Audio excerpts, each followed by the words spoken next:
কৃষ্ণচূড়া লাল রঙে সাজে 25শে বৈশাখ আসবে বলে।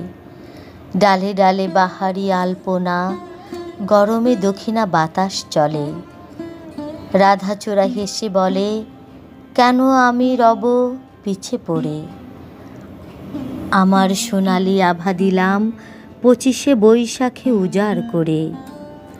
জারুল বেগুনি রং ছড়ায় পুণ্যতিথি 25শে বৈশাখে। দীপ ধূপ চন্দনে বেদি সাজে, মিষ্টি স্রোত ধারা আখে। স্বর্ণলতা সোনালি আভা ছড়ায়, উৎফুল্লিত সোনাইল ফুল 25শে বৈশাখের সুগন্ধি ছড়াতে পথে ফুটে আছে বকুল। বেলি গন্ধরাজ গন্ধ ছড়ায় 25শে বৈশাখে রবীন্দ্র পূজা তাই। হিজলের ফুল আলপনা দেয়, মিলি চাপার শোভা দেখতে পাই। এত ফুল এত ফল সবই 25শে বৈশাখের তরে।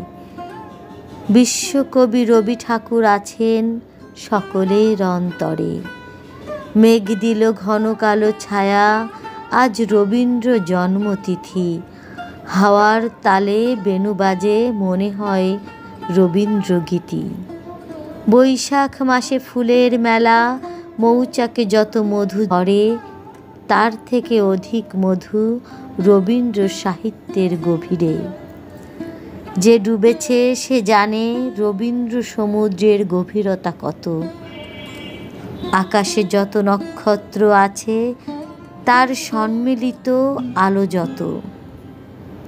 সে আলোর একটু আলোয় আলোকিত হয় মানব চেতনার ঘর। রবীন্দ্রনাথ সকলের আত্মার আত্মীয়, বাঙালি অবাঙালি কারোর নয় পর। বাঙালির 12 মাসে 13 পার্বণ, সাথে 25শে বৈশাখ। ধূপদীপ চন্দন রবীন্দ্র গীতিতে বেজে উঠেছে মঙ্গল শাক।